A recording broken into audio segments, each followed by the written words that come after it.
Hello, everybody, and welcome back to another episode. This is episode 4 of the American Speed F1 podcast. As always, I'm your host, Anthony Doria.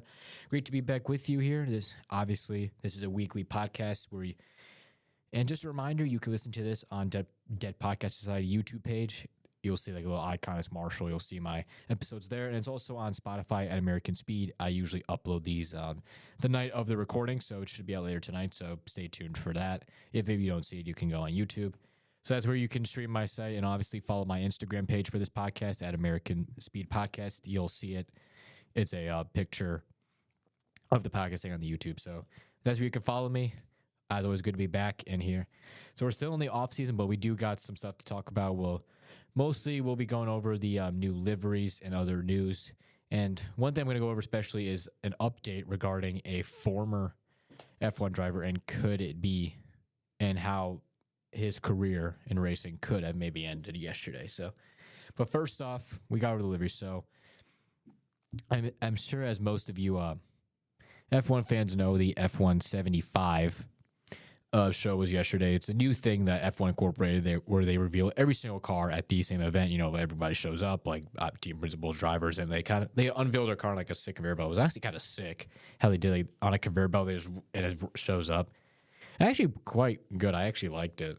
I didn't get to watch it, fortunately. I had things to do, but it seemed very good. So obviously, and we have the liveries. So we will be ranking the liveries today. So anyway, let's not be around the bush and let's get started. So first off, we'll just go in the order that they were released in. First up, we have the Kick Sauber. I believe this is the C45. I believe this will be. And so as you can see, it's still green and black. I think the difference they had last year was I believe the car was kind of more mixed. I think it was kind of it was kind of mostly green in the front. It was kind of black in the middle, and then they had green kind of on the back. This year, they really only have green on the front, and the rest is kind of black. I mean, so it really isn't much of a change. I mean, if you look at the differences, you can kind of see the differences in the paint schemes. Like, if you go to an image to compare them, I mean, it really is pretty much there's really not much of a difference. I think the main difference is that they're just less green, like on the back. Yeah, the really main difference is that they mix more black onto the front wing. The last year, the front wing was all green. I mean, kind of like, from back there, it's kind of the same. They got rid of the black kind of on the side pod, and then like the engine cover, they really got rid of that. So, but I mean, there's really not much of a change. And obviously the rear ring is also all black as well. It was green on like the flap, and then black for the actual flap that would open up for DRS, obviously. So, I mean, yeah, not really much of changes. I mean, I do kind of like it. I honestly didn't really hate their livery last year. I actually kind of liked it because it was, very recognizable. Like, I don't know. I just kind of had a soft spot for it. So, I mean, I think this one's okay, too. I mean, maybe not better, but, I mean, it's pretty much the exact same thing. It's not really a huge difference. So, I mean, I like it. I think I'll give it a 7 out of 10. It's probably not the best one, but I think it's decent. We'll give it a 7 out of 10. So, next up is the second to last team. I believe this is the order that the constructors were they revealed these. So next up we have the Williams. I believe, and so it's certainly a bit different. Yeah, as you have seen. So we'll mostly look at the differences here, because now obviously they still have mostly the same amount of blue. So this is the CW47 is the car for this year. And for some reason, they're really... So I think compared to I think if we're looking to last year, the main thing you see is that the car it's not as light of a shade as blue. It's a bit lighter of a blue on the back. There's not really a significant change with how they kind of did it. Like it is like the same design. It's kind of like the same kind of design-esque of how they did it with like kind of the blues. Like the blues are in the same spot. I mean, the rear wing was still black last year. I think they actually they got rid of like kind of like the little blue layer they had. That was a couple years ago. I don't remember, but they got rid of that. And then obviously the front wing change. They have at least Elysian, which is their new title sponsor. Sorry if I may butcher that. Sorry if I butcher that, how to pronounce that. But I mean, Honestly, the car is pretty much the same. I guess besides maybe a bit lighter blue, which I actually kind of like. Honestly, this livery, I'm actually a big fan of it. Like I've always kind of liked the Williams liveries, like how they incorporate the blue. I think that you can tell like they're trying to go back a bit to the roots of the blue. They went a bit lighter than they typically have. The last couple of years, they've gone kind of darker. I think because usually, really since they've started using blue as the main color, which was 2022, which is the main time they actually used blue as their main color. They went kind of dark. They went a bit lighter the past 2 years. They went a bit lighter. But I think this one's actually kind of sick. I'm giving this like a 9 out of 10. This is phenomenal. I don't think it's the best one though, but I do like it. And I think it's very good. And just the way it's incorporated, like the way that they have the blue kind of shading to the front is really like it. And next up we have the V carb. This is the second iteration of the V carb. And dude, I'm probably not the only one that thinks this, but this livery is absolutely sick. Like I would argue this is the best one. Like, I'm actually arguing this is the best one. I mean, look at this. Like, just is white. We really got a white V-carb before Red Bull did it. Like, you guys remember when Red Bull did it for 2021 at Turkey? Dude, that livery's cool. I have a model car of that. Like, that was a great livery. And V-carb randomly cooks with this thing. Like, it is phenomenal. I mean, like, it's pretty much the exact same design. Like, every logo, at least that you see, is in the same place. Like, they really just swapped the other ones they had and just made it white. And it looks phenomenal. That's going to be a beauty to see around the track. Dude, at night, that's going to be a beauty at night to see around the track. So, obviously, the front wing, the front wing is the same. It still has Hugo. Because what is the difference? Because I want to see. Because I still do want to see, like, what the main difference. Because obviously, you look at the one last year, it was pretty much mostly everywhere you see was blue. Pretty much the entire car was blue. So really, every area that was, they really went from pretty much all blue. The only white was really on like the thing right above, right in front of the halo. So yeah, the entire thing is white. They went from blue to white, and I think it's a cool transition. They also have like they have like a bit of blue at the back. And I feel like, like the Visa kind of blue titles kind of go with it. Like, honestly, both liveries were pretty good, but I think this one is great.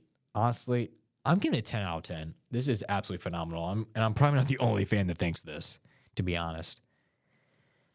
And then next up, we have the Haas. Unfortunately, this photo is not really unfortunately, this camera is not really the best view. So this is the VF25, as we see here.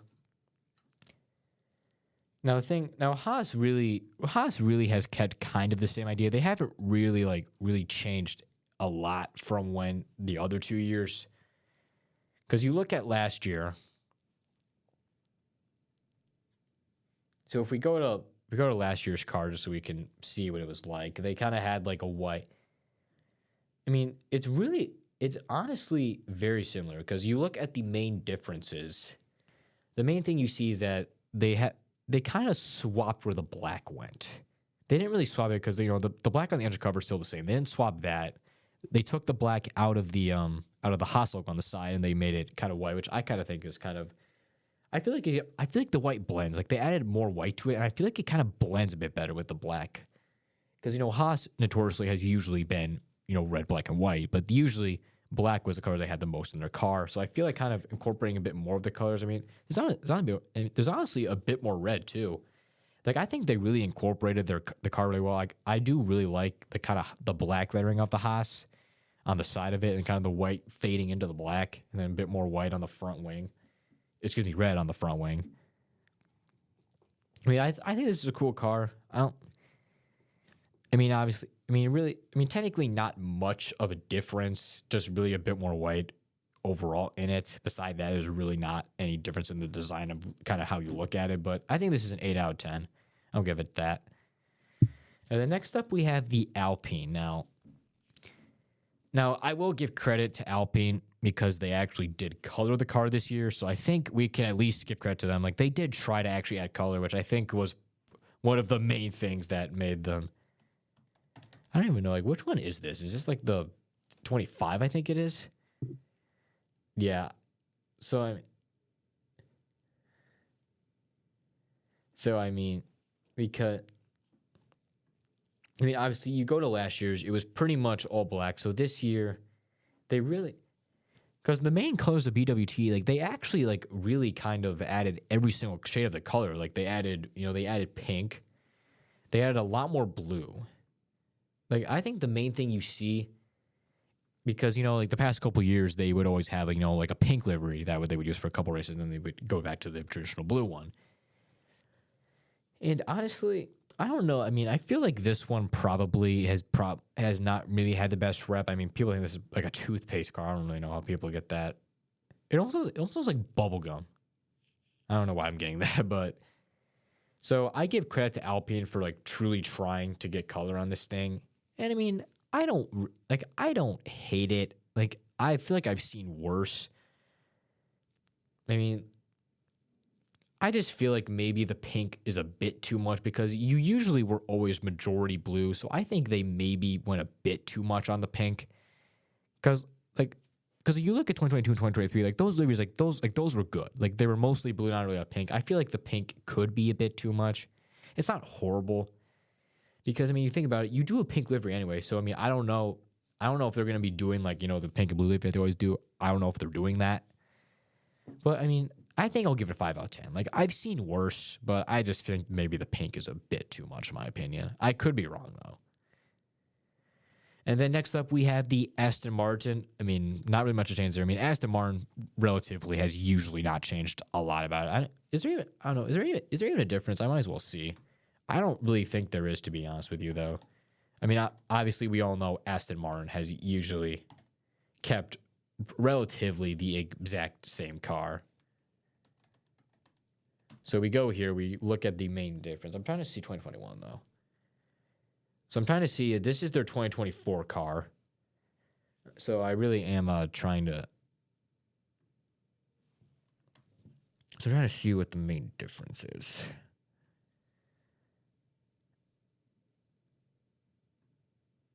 Because I'm looking at the 2023...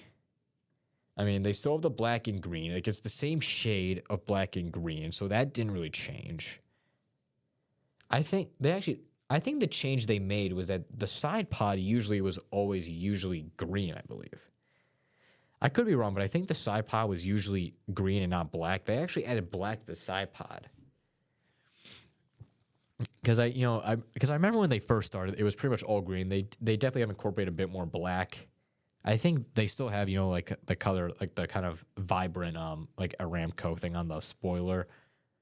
They had that last year. I think it's a bit more like kind of transparent with like how the colors look. Honestly, I think they maybe should have kept the same shade because I feel like you can really even see the Aramco letters.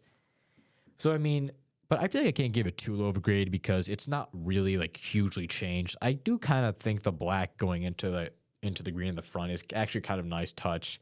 I think we'll do a 6. I mean, it's pretty much the exact same thing. I'll give it a 6 because it's not really hugely different, and I've usually never not liked the Aston Martin livery, so we'll do that.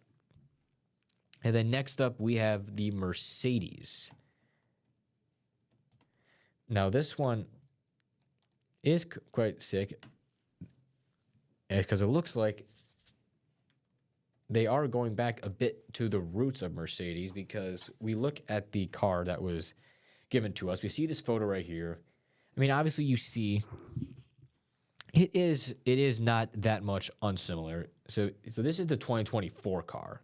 As you see, they incorporated a bit of gray this year. As you see, the gray mostly on the front nose cone to the halo, a bit on the side pod, like before the side pod actually goes in, like you see it. But the rest of the car is black. So this year, it's not really hugely changed, I would say. I mean, I think the gray is mostly the same areas. The gray is mostly in the same areas. They don't really make that. I mean, I think the difference is they added a bit more teal. Like, it's relatively the same. Because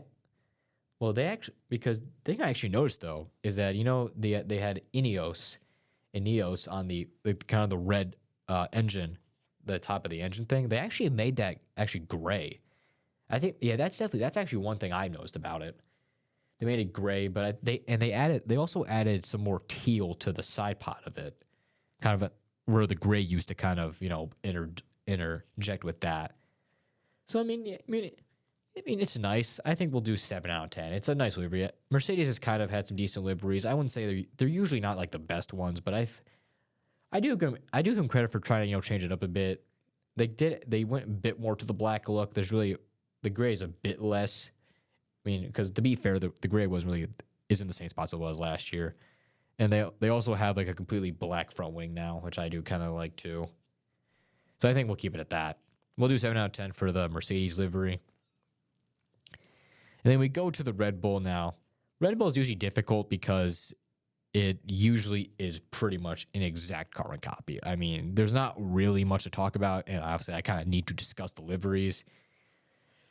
But I mean, I think I could be wrong though, but I think I could be wrong about this, but I think the Red Bull's bigger.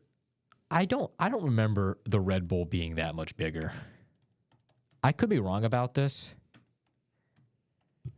Like, I could be wrong. I don't know if I am, but I feel like the Red Bull was never that big on the front wing. And I could be wrong about this. I don't know. Because I want to see something. Because you go to the RB20. Like, you see, the Red Bull is mostly in the front. They had Bybit on the front wing, kind of towards the end of it, like on the inside. Then you go to the RB21. Yeah, like, see, they got rid of the Bybit. So the Red Bull is covering the entire front wing, though, which actually I think is kind of a nice touch, actually. I kind of like that they have a bit more red, and I think... But then you go to the front wing, like, you also kind of see that, like... But yeah, it's really the exact same thing. It seems like they add like a bit more touches of red on the front of it, which I do kind of like. I like that the Red Bull is kind of covering up the entire front wing. Now I think the Bybit made it a bit too confusing. I do kind of like the touch. We'll do a 7 for the Red Bull. It's pretty much the exact same. I really feel like I can't really give it a bad rating, but I also don't think it's like the best one personally. And then we go to the Ferrari. Now Ferrari absolutely cooked with this one. They went back to the dark red. You remember the dark red they used to have? Because they used to be relatively, kind of darker, kind of red. I think this was mostly... I don't know when they last had dark red, because I think, to my knowledge, like, in like the current eras, they usually... I think it was like mostly like 2015 when they went to kind of the lighter red. I think like in the V8s, they still had the relatively... maybe a bit darker, the shade of red, I think. But honestly, I love it. And honestly, if it wasn't for the HP stuff, this would probably be a 10. I mean, I know HP's a sponsor, but I think the HP just kind of holds it back. And I feel like what they putting on the engine cover was maybe not a good touch for it. I think that kind of made it. But I mean, like, the shade of red is absolutely beautiful. Like, this is what Ferrari should go. Like you can tell Ferrari's all in this year. They're going back to when they were last good, which is V8s. I know they're good now, but they haven't been as good as they used to be in the V8s, with being how close they were to the championships. But I mean, this is a 9. I think the HP stuff does hold it back a bit, especially where it is on the engine cover. But I mean, the front wing, I don't really mind the front wing. I don't mind that, but I mean, 9 out of 10. This is still a great livery. Arguably one of the best. And then the last one, the McLaren. Now, I mean, just from the initial picture I'm looking from the side of it. I'm looking at the initial picture. The side is, I think, actually the exact same design. They do, like, the small orange, black, and then the orange stripe on the kind of the side of the car. So, so this is the MCL 39. So, and then we can do a quick compare to the MCL 38 car. So then I go here. I don't get why can I not get actual photos? I don't get why I can't. So we go here. So I mean, yeah, the sign is pretty much the exact same. I think the main difference I see is that I mean, pretty much the exact same sponsors, almost the exact same place. I do notice. I mean, yeah, the black and orange paints. I think there's a bit more black on the rear wing. I think the rear wing is actually all black now. They made it a bit more black. Like they had orange on the whole thing beside, but the orange is only on the DRS flag now. Kind of a nice touch there. The front wing. Honestly, it's really not that much changed. At least from what I can kind of see, it really is not much of a change. And honestly, I feel like McLaren was kind of a team that didn't really, have to change a whole lot about it. But honestly, I think this is a good livery. I think we'll do it. I'll do a 10 because I love the McLaren liveries. We'll do a 10. So that will do it for our liveries. We got a bit more to talk about. See, the main thing that I want to discuss is regarding a former F1 driver. Now, you may have seen this, but anyway, here we go. So, F1 fan, you probably do remember Logan Sargent. Maybe for not the best reasons, because we all know he was usually very crash prone. And I guess just overall not really good in a kind of, underwhelming couple Williams years. Obviously, they were a bit better than they used to be, but it was pretty much a very underwhelming career, to say the least, for him. So then ultimately, he gets dropped for Franco Colapinto because Carlos Sainz was going to take the seat anyway, but they dropped Sargent early before the year ended, which ultimately led to the photo of him during that FP3 crash in the Netherlands, one of the most iconic photos of his career. As people kind of compared it to him almost necessarily walking away from his F1 career, which honestly is pretty much exactly what it was.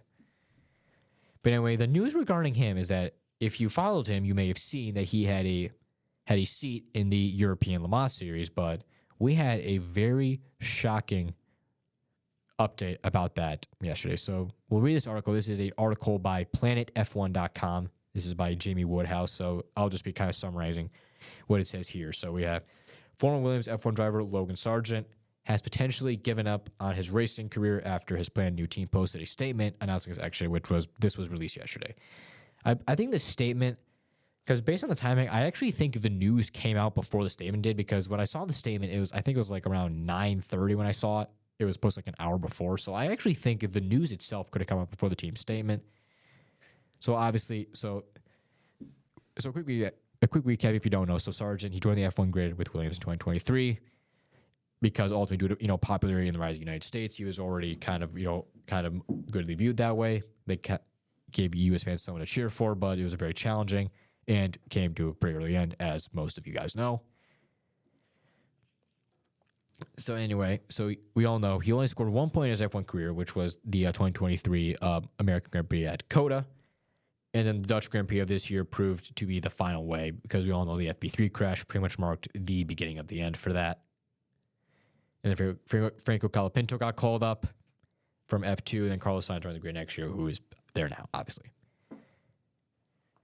But then we got the news that his career was could begin because he's now 24, and he had a deal with IDEC Sport Racing to represent the team in the 2025 European Le Mans Series. And his teammates were Williams Jr., Jamie Chadwick, and Mathis Halbert. I don't know if I said Mathis' name right. I believe it's Halbert maybe, or Jalbert. I don't know. Apologies if I butchered his name. So then, obviously, it seemed good. I mean, he had a ride that I think that, at least to my knowledge, was pretty well backed. But then yesterday, in a shock development, the team claimed in a social media post, that Sargent backed out of the deal. Their statement hinting that Sargent may have given up on his racing career. Because when you see that, because it said that Sargent backed out. Like, they didn't back out. Like, the team did not do this. He did this himself. So I think we'll get into the theory. So we'll finish this, then we'll get into maybe the theory of what that could mean.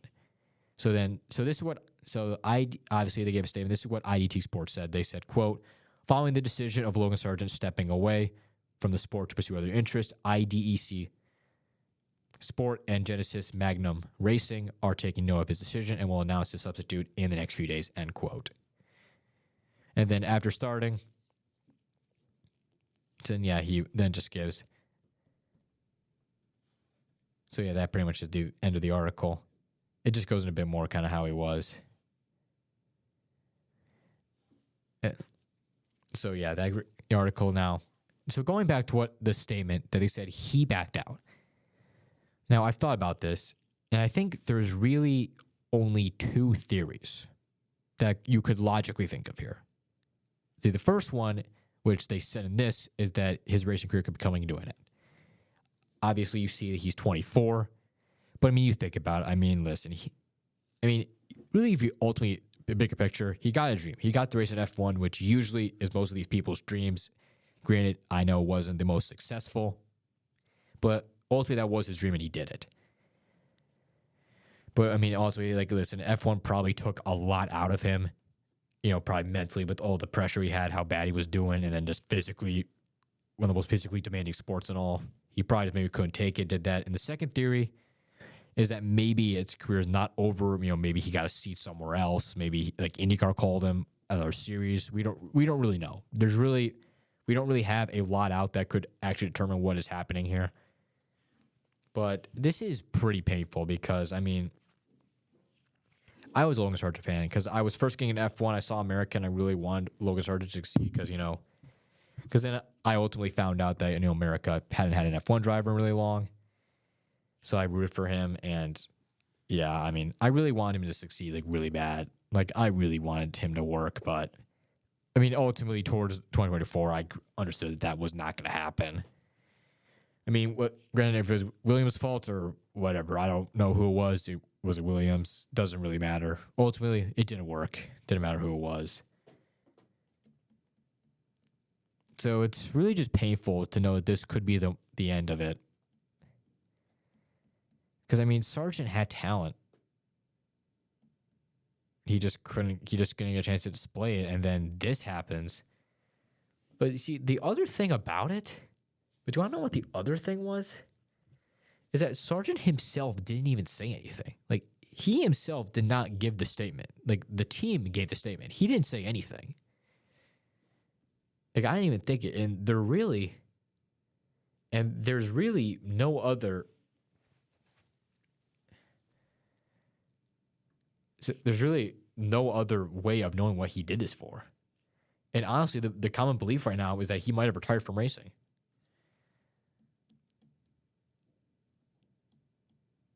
Because they said he was certainly to pursue other interests. Now, obviously, other interests could mean a lot of things. But, like, we truly don't know.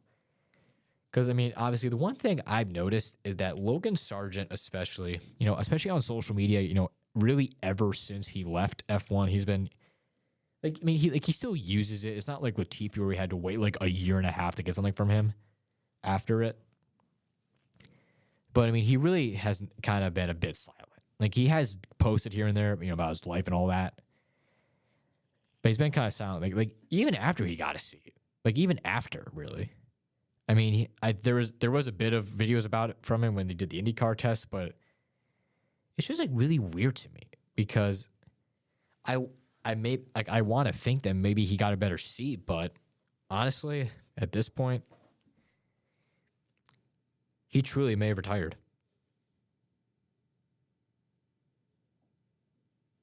And it really kind of sucks to see that because it wasn't something that I would have expected to see.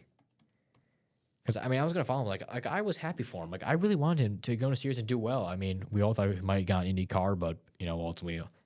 that stuff didn't work out ultimately, so we all knew that. But really, it really still just, it's unfortunate. Really nothing else to it.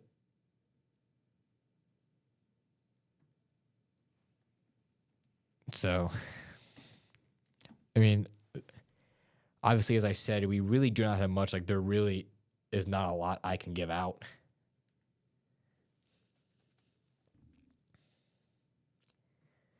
But we just have to see what happens because obviously this is still very early. We really do not have any update to give.